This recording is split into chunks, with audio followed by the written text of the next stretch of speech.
Hi babes, welcome back to Chair Talk. I'm Adrianna and we're here with Mozell and Trina.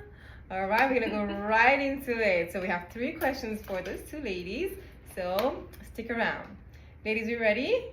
Yeah. All right, let's do it. So question number 1, of course we have to talk hair, right? Question number 1, what's the difference between expensive hair care and good hair care? We're gonna talk about products and things like that. What's the difference? So to me, what's expensive is wasting money on products that don't work. That can get very expensive. So again, you want to see if you can link up with a stylist that does healthy hair, that's a healthy hair care specialist. Have them recommend what's actually going to address your goals and whatever problems you're having. Okay. And then get the products that they recommend. 9 times out of 10, they're going to be professional, more expensive products. But the issue with that is it's better to go ahead and buy something that you know is going to work than to continue buying cheaper things that never do the job, and you're just spending money, and nothing's ever working. So pretty much even the things that are quote unquote cheaper, they're not that cheap. Right. Okay. Okay. What about you, Trina? That's actually the definition. Because again, like she said, people see something and they'll say, "Oh, this product, you recommend is too much." No, the 20 products in your cabinet that have you been using and still struggling. No, that's too much. Okay. That's definitely expensive hair care. And then, and I'm not saying certain process. I'm not going to name certain processes that are used.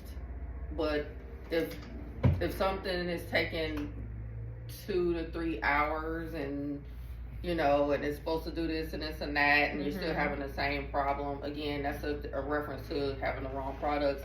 You might be in the wrong situation. Okay. You see ridiculous stuff online now that $300 and it's 5 hours to do the hair. Now, if it works, it's worth it. But if it doesn't work out for you, then that's the definition of expensive versus good hair care. So just make sure whatever it is, how much money you spend on it, how long it takes to, because there's a lot of treatments out there that do, they do work. So that's why I said no shade on anybody who does anything different. We're not saying that because it cannot be put in a box.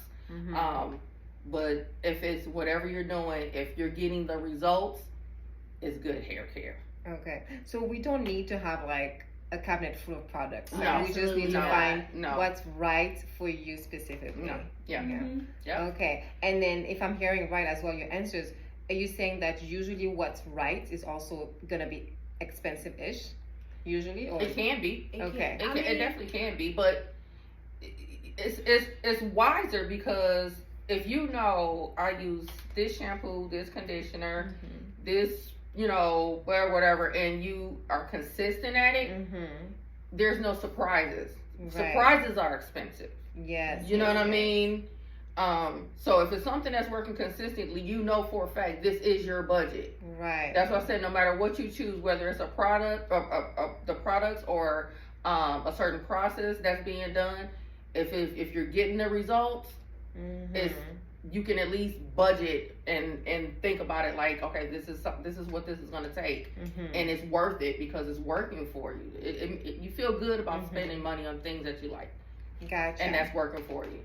Okay, so to kind of continue in this, I know a lady asked when we posted the last episode about because we talked about some myth and and hair myth, and she said, okay, but what does actually help moisturize hair? So can we kind of talk about this a little bit? So what is it that actually helps moisturize? If it's not putting water on it all the time, then what helps moisturize our hair? Again, the things that help moisturize your hair are the consistent things that's being the products that are being recommended by your hair care professional. Okay.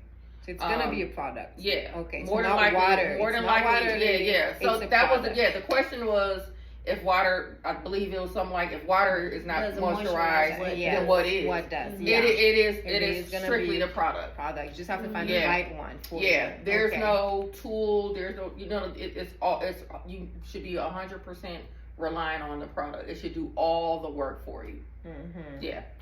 So ladies, let's keep separate hydration and moisturize. Moisturize. It's not the same thing. So it's not water that's gonna get your hair moisturized. Okay. Right. All right. Okay. Love it. Love it. Beautiful. All right. Second question. Let's move a little bit away from hair. Oh, you can keep it hair. But my second question is, what advice would you give to your younger self? Plan your exit. Plan your exit. And when I That's say a powerful and when one. I say that, know your retirement. Know what you're working towards. Have a goal in mind. Because most of the time, especially because ours is a cash business, money comes to you so fast. And then we're in a day and age of swipe. Yes. And back then, our younger selves we were getting cash.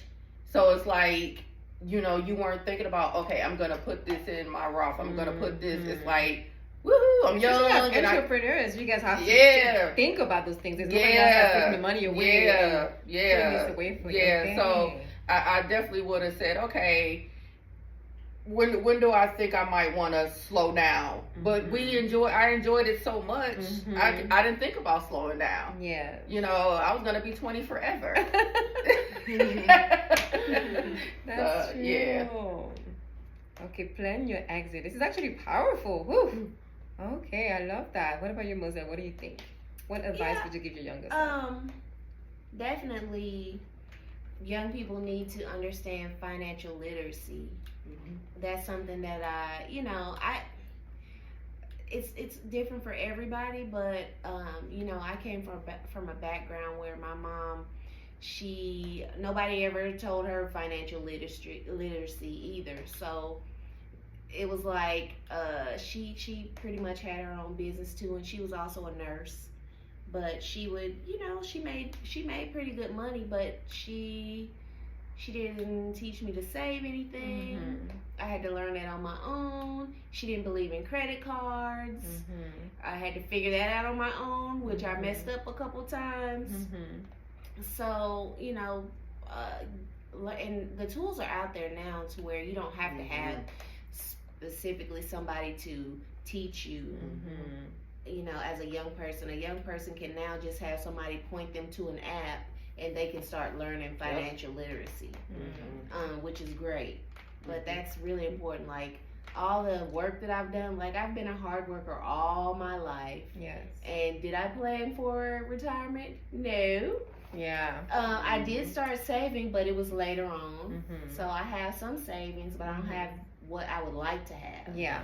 So, yeah, that too. And then, everybody that you love is not worthy of your time and love.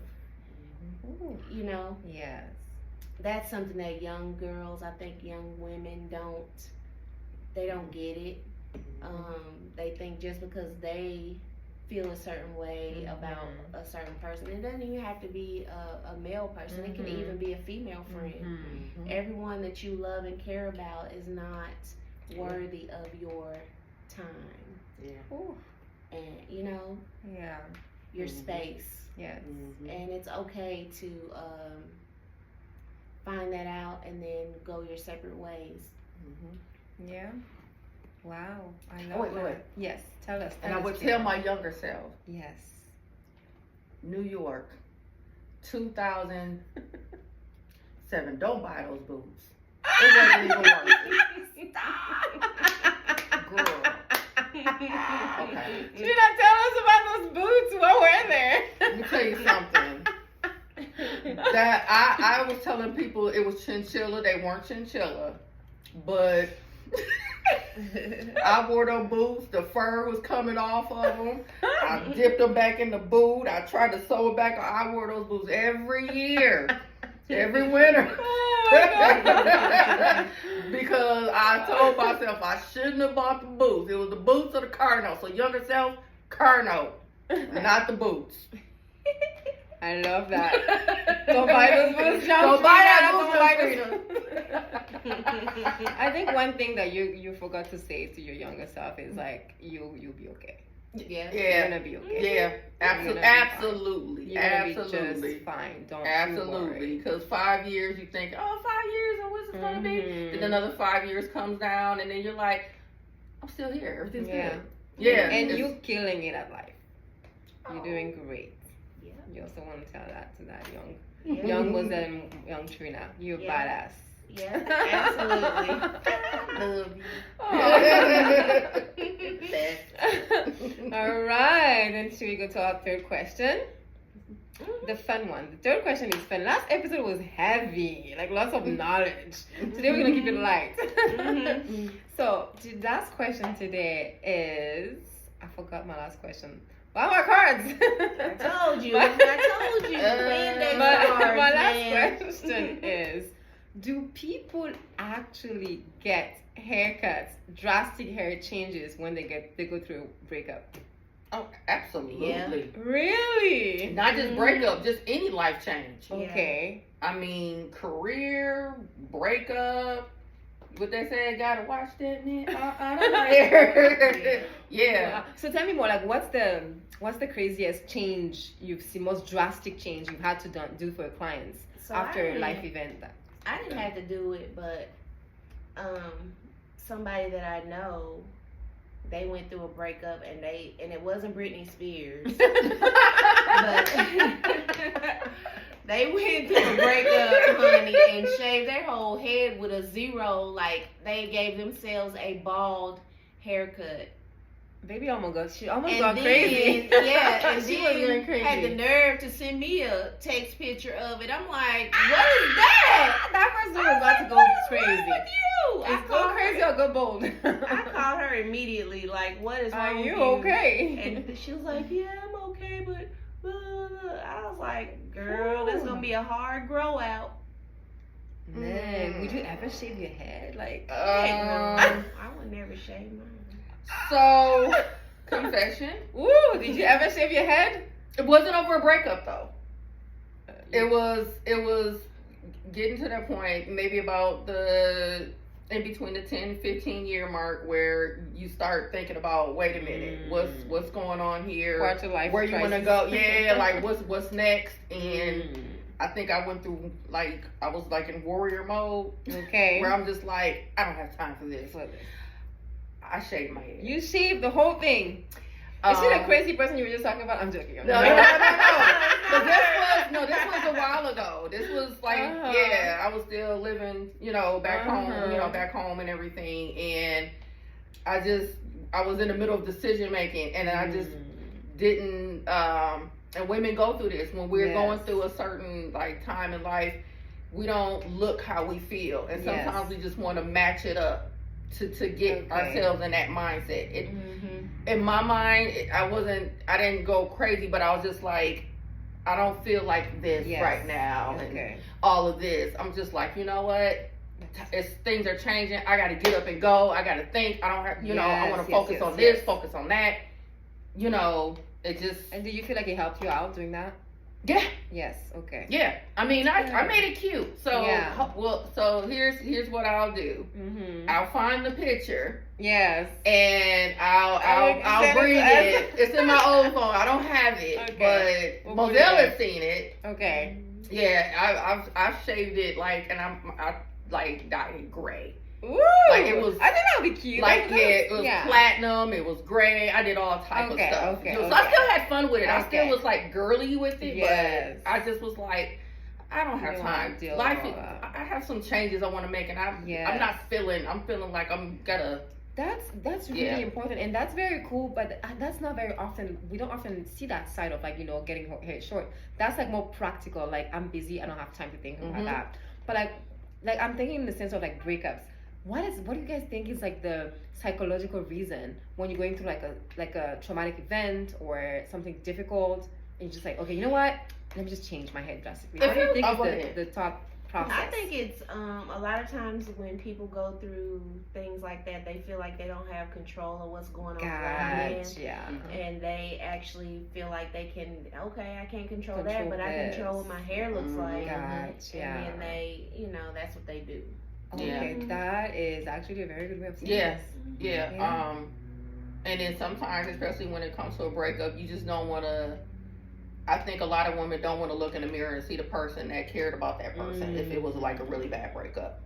They want to see somebody completely different. So he was, and most of the time, and I'm not saying that we all do this, but let's face it, if you're involved with somebody and it's going really well, and they say, oh, I love your hair, I love, oh, your hair is so pretty. Yeah. Sometimes that like you keeping up with it because it's just like he likes it, and there's nothing wrong with that at all. But you break up, it's just like, you know what?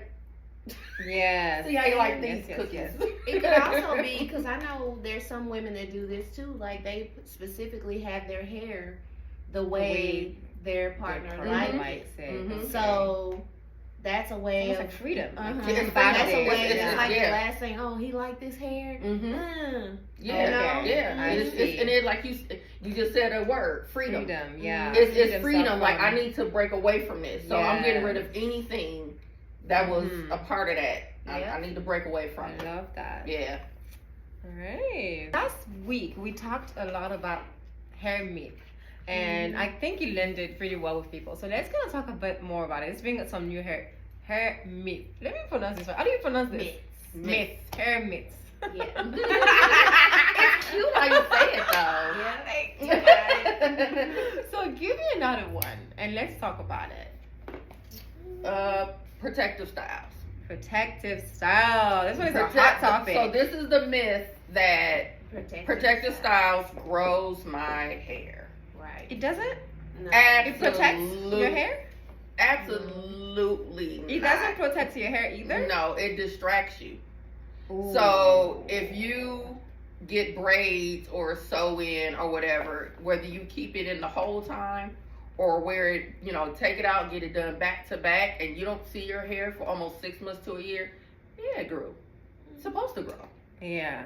Again, we're going to get away from length retention though. Yeah. Yes. Okay. I remember that lesson. Yeah. Right. So that back to that. Right. Because if you leave your hair up for that long, it's gonna dry out. Because hair past 3 inches is relying on your products to keep it healthy, not just not doing anything to it. Because that's dead hair past like 3 inches. It doesn't matter how much water you drink, how great your diet is, or anything. If you're not taking care of that hair that's longer, the older hair, it's gonna dry up and it's gonna flake off. So that's why protective styles, as far as a method to grow hair, is not good. And that's why a lot of people know that they've done this. They've had braids for a year or whatever, and then when they come out of the braids, they still have to get a big haircut. Yeah, their hair grew, but they still have to get this big haircut. Whereas if you took care of your hair instead of protected it all year, you probably could have kept that length. So what's the right way of doing protective style? Is it like let's talk of how long should you keep the protective style? First we're going to get out of the habit of calling it that. I think people should stop saying that because the more they say it, they still kind of resort back to it's needed. Yes. Braids. Shout out to all our hair braiders. Look, that's what makes. First of all, let's just say this. Extensions, everything, that's what makes our culture, that's what makes the field beautiful. The versatility of it all is wonderful. We are not, here's the PSA, we are not anti-braid. We are not anti-weed. We're not saying that. No. We're saying be wise about it. Understand if your goal if your goal is to have length retention, you have to have access to your strands. You More can't- than you don't. More than you don't. Okay. So if you get it for a purpose. Yeah. Okay. Get it Like because you're going on vacation. vacation. Or you just don't have time. Yeah, for a or busy period get the coming sew-in up. because You it's- have a photo. you have a shoot. photo Yeah. shoot and you Well, want to it's just pretty. I like it. you just want to change something Yeah. that day. You know, Mhm. you're about to go on a hot date. You want to Yeah, see you hair want- down to you. Hey, Or you're about to go boating with your white friends. Sorry, that's me a lot. that listen. Exactly. Yeah. The beauty of it is the versatility of it, but Yeah. once you get fixated on a goal, Mm-hmm. you have to keep in mind that that is not going to be a part of the hair care Okay. system. It's, Okay. it's simply a break to do whatever you need to do. Mm-hmm. And yeah. So, but wait, you guys didn't answer my question. How long do you think is a safe, healthy way to keep a